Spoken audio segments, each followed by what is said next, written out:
I'm Aaron Martin, and I'm with the St.Johnsbury Fire Department. So my neighbor, he was a volunteer firefighter, and I saw him going to calls, and then eventually later on I decided to find out how to join the department. So I joined the department, then from there I worked my way up to a larger department, being a call staff member, and then eventually applied here and got hired. What's it like to work here? That's pretty good. Everybody works together pretty well. It's kind of like a second family. Yeah. So last month I was given the job of the EMS training officer. So my job is to put out weekly EMS trainings and try to assist people through with getting their proper hours they need to maintain their license for their EMS. And you're seeing more of a trend in firefighting or doing EMS now, right? Oh yeah, for sure, because like about 60% of our calls are EMS, and in most departments it's higher than that. Right. So in the future, do you see your department as a transport department or no? I would like to, but it might take a little work, and we need more personnel in order to do it because we don't have enough currently to run on the engine, so we won't be able to have enough for an ambulance as well. I appreciate you talking to us. No, thanks. Thanks so much, man. You're welcome.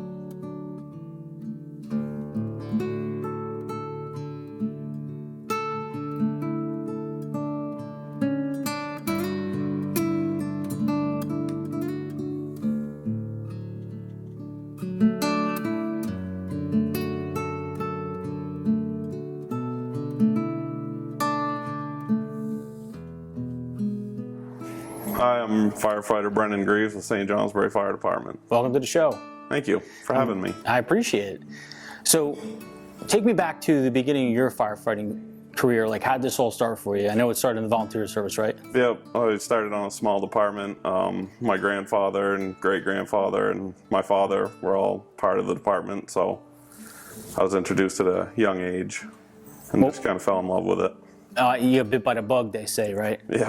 So what was it like, seeing your grandfather doing this, and then now that you're doing this, what's it like for you?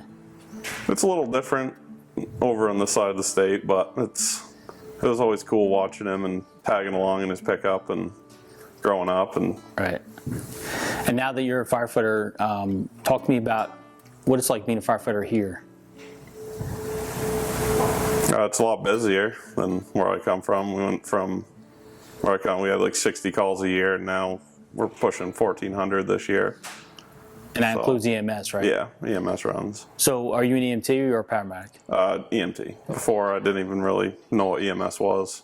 Right. So you got into the fire department, it was just the fire department. Yeah. You had no idea EMS existed. Yeah, right? You see it once in a while, but.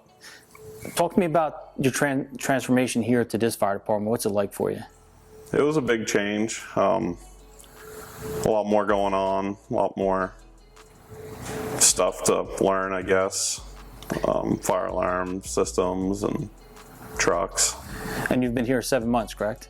Full-time 7 months, yep. So were you called firefighter here before your 7-month time? Yeah, for I think 4 years. Okay, so it's 4 years, a long time. Yeah.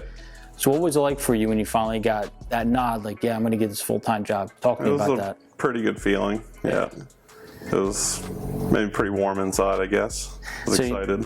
Now do you feel, as a full-time firefighter here, that one of your jobs and responsibilities is to be a mentor for others? I try. Now I noticed today you had some interns here that came into the firehouse. Yep, from the academy. And what do you guys do for the interns? We just show them our day-to-day lifestyle here, I guess. Go over trucks and equipment, and they all seem like they're interested in it as a career, so right. We try to show them the fun stuff and the not so fun stuff. So in that respect, you are mentoring, yeah, and you're having an opportunity to mentor other firefighters, which is a good thing. Yep. What is it about this community that drew you here? Why do you want to be here? I had quite a few friends that I went to school with that were here, and it's like a family here. Everybody's close, and you know everybody, and it's great you guys have a tower ladder here. Do you assist other surrounding departments with the tower? We do go mutual aid, someone requested, yeah. Yeah. So in your time as EMS, right, when you were getting paid to do EMS, and I'm sure you went on fire calls at that time and offered in those EMS assignments, talk to me what it was like about now you're there, right? You made it to the career department. You're no longer on the sidelines. Talk to me about that. Yeah, it's a lot better now for sure. It was hard going to jobs and sitting on, like you said, the sidelines and watching all my buddies do what I consider the fun job, and I was just standing on the side. Right. I usually couldn't wait for my shift to get over so I could come here and change and go back. What are some unique responsibilities that a firefighter has in this type of area in Vermont versus different parts of the country? I'd say we're alone most of the time, small crews. You don't know what's coming behind you for help. Right. And then you obviously have this rural area firefighting that you have to deal with and contend to. What are some of the obstacles you have in this rural area? Winter, icy roads, water's not always right there for you. You have to locate it or draft or have it trucked in. Right. So it's not like you have a fire hydrant, every 200 feet, every 300 feet. Right? Could be miles before your next water source.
So I grew up just a few blocks down the street on Summer Street, and my father was a firefighter for my entire life, so I kind of grew up coming over here as a kid.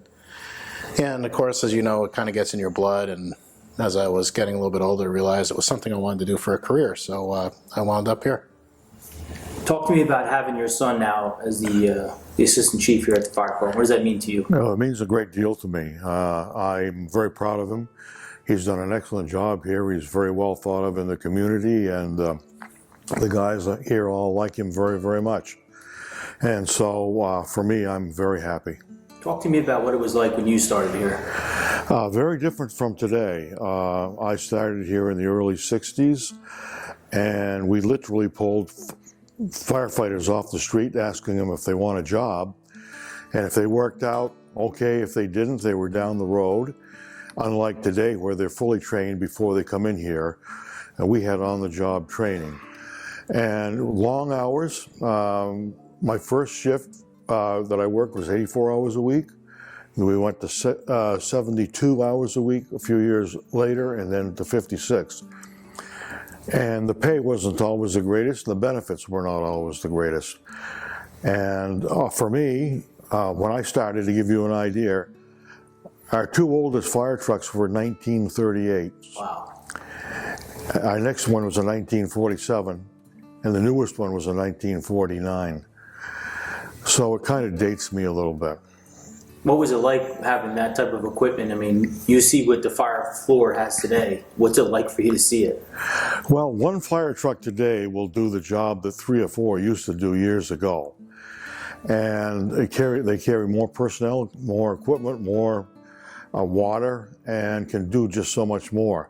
Our pumpers back then, one of them carried 500 gallons of water, and the other two carried 100 each. Wow. And you rode on the back step. That's how you got to the fire. And sometimes I remember one night, it was around 0 or below, and Littleton Fire Department called us, and 2 of us rode on the back step from here to Littleton. Oh my gosh. Freezing. I can't imagine doing it today, but back then we loved it. Yeah, it's just something you did, right? It's something you just did. So, Chief, talk to me about what it's like right now to have your father next to you in the firehouse that you grew up at. What's it like for you? Well, it's pretty cool. I mean, a lot of kids grow up wanting to be firefighters. I was one of the few lucky ones that got the opportunity, and also got the opportunity to do it in the same fire station my father worked in. So, you know, it's at a different time than he was. He talked about some of the firefighting equipment they had then, and some of the qualifications you needed to get hired back in the day, and certainly they've changed. So I came up in the generation where they were starting to require much more out of firefighters, so I feel very privileged to have the opportunity to do this. Fire. Well, that was a terrible night. We were on duty. I was on duty with Gene McDonough. He was my brother-in-law, and the Lyndonville Fire Department had a tone for a warehouse fire. That's a community about 8 miles north of us here. And we were pretty sure we were going to get called to go. And sure enough, we did. And we got up there, and it was an extremely large fire. I was the pump operator. I drove up, and Gene was on the line along with 3 or 4 other guys. And we had laid our lines in and hooked up to the hydrant, and we were pumping water on the fire. I was running a master stream from the engine that I was operating, and the other guys were at the fire scene itself, just outside the side door of this huge warehouse that was burning. And then all of a sudden, out of the clear blue sky, a section of that warehouse came down, and it crushed Gene. And it killed him instantly, I believe. He was transported to the hospital, but we were told he had died, and it was a horrible night. One of the more horrible nights that I've ever had in my career. The most horrible night, actually, I ever had in my career. Not only did you lose a brother firefighter, but you lost a family member. Right. Talk to me about how that was for you to process that whole thing, coming back to work. I needed time, and luckily the department gave it to me. But I needed some healing time. It set me back quite a bit.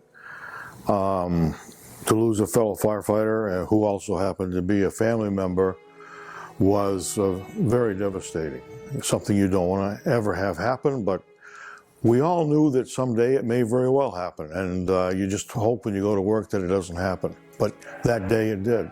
Talk to me about the community support that you received from the city after that incident. The entire community was very supportive of the fire department. I wish it was longer lived, but I remember going out on calls after that, and we'd be going down the street with a siren on, red light, and people were scrambling to get off the side to give us the right of way, much more so than they do now or before that incident. So the community was very, very taken back by it. Right. I mean, as a resident and as a fire department, it must have been somewhat healing knowing that your community had your support under those trying times. Right. I recall coming out of the church after the service was over, that one of the selectmen had tears in his eyes, and that was a nice thing to see. Absolutely. So you retired in 2001, correct? Correct. Talk to me about what it feels like to be retired. Is it difficult or is it rewarding? Talk to me about that. It's difficult and rewarding. I can't do the job today because of my age. I can't even imagine putting an air pack on and going into a fire today at age 76.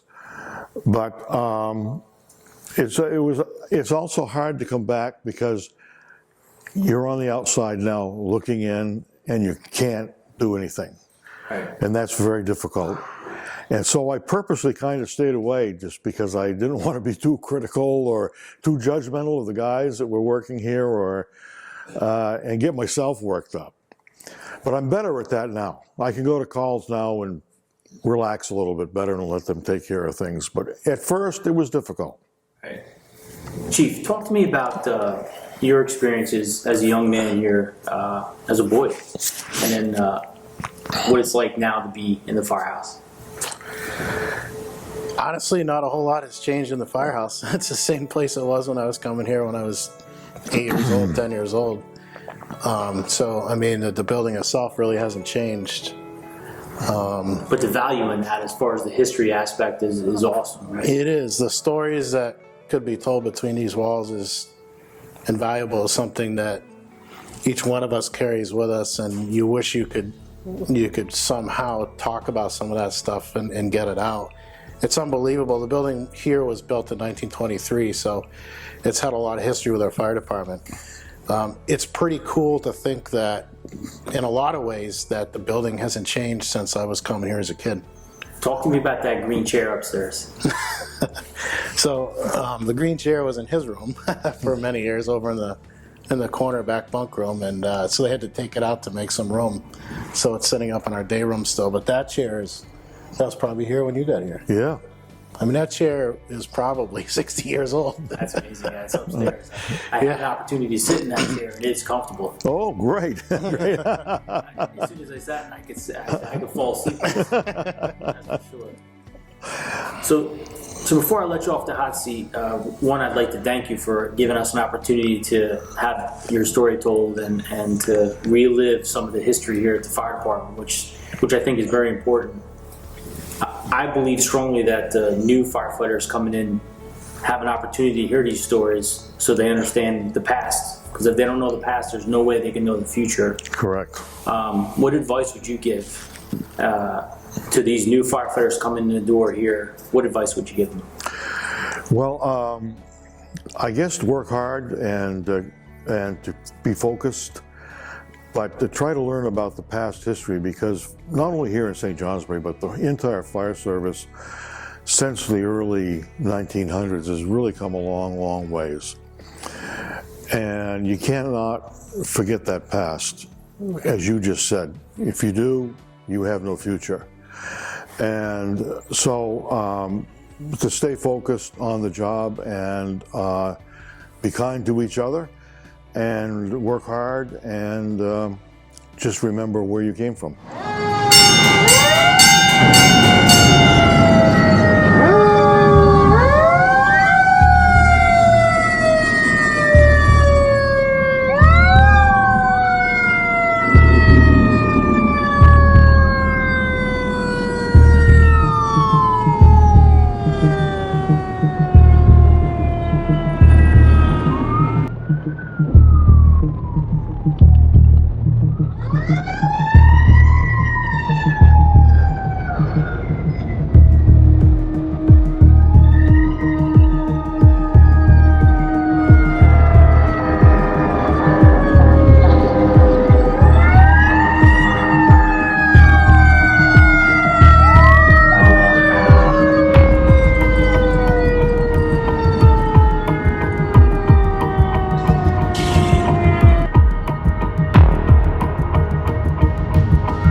guys, welcome back to PintheQ Productions, PintheQ Podcast. We're here in Vermont, St. Johnsbury Fire Department, and first and foremost, Chief, thanks for having us here. You're welcome. I Glad appreciate to have it. you. And of course, the brass pole, legendary fire department stuff. This is good stuff. Chief, talk to me a little bit about your response area and some of your fire load here. Yeah, so St. Johnsbury is an old community, 37 square miles roughly. We've got 65% of our population lives in a 2.5 square mile area. Okay.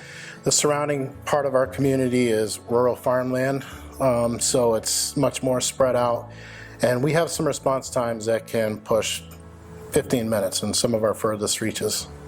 And ladies and gentlemen, you have an opportunity to listen to the Assistant Chief Reed here at the fire department. And one of the things I enjoyed a lot about this department in my time here was how close everybody is here.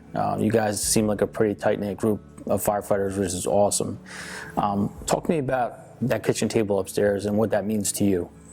Well, I mean, the kitchen table is always the area where everybody comes to in the morning. They get together. The shift this morning, they stuck around. So the guys like to just stay and do some, take some shots at each other, have some fun, tell each other some jokes, have coffee, and then get on their day. The fire service is a lifestyle. You know, Absolutely, it's not just a career; it's a lifestyle.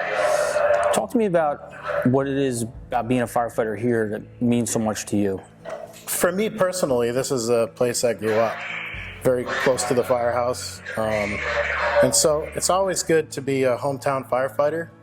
The fire service as a whole is very steeped in tradition, and this firehouse, as you've seen, is very steeped in tradition. There's a lot of history here. It's a great place to work. There's not a lot of people, but for a small community, not everybody. Fires are just down for everybody, but we get our fair share of work, and the guys like it. And your firefighters, I mean, they're going to work, so they're by themselves for a little bit until help comes, right? Talk about that. That's right, yeah. So we have 3 shifts of 3 members. We'll run as low as 2, and we have a very close mutual aid system with our surrounding communities who call on us on a regular basis when they have fires. So our members are responding to these calls, and it's not uncommon for 2 members to be fighting a house fire by themselves for anywhere from 12 to 15 minutes before the next rig shows up. And that's a big difference from some other communities where they have 5 on the rig or more, and with manpower pools on the front porch. So it's a lot different than some other communities. What is it about this area for you that kept you around? I wanted to be on the fire department here. Yeah. And there is no other St. Johnsbury Fire Department. I don't think there's another St. Johnsbury in the world. You can only be on your hometown fire department in one place, and that's where I wanted to be. I love the fact that your dad is in the firehouse with us right now, and that you had this opportunity, because not everybody does have the opportunity to actually be with their father and have their father in the firehouse with them. Talk to me about that legacy firefighting. What does it mean to you? Well, I mean, it makes it a little bit extra special, right? You follow up in your father's footsteps. You hope you do as good as he did and take on the same level of commitment to the department that he had. So, you're trying to live up to somebody's expectations. But it's also pretty cool just to think that, I'm technically the 5th member of my family to belong to the fire department. So that in itself is awesome. When you talk about legacy firefighting and family tradition, that's an awesome thing. Having your name on the back of a jacket that others have had before you means something. It does.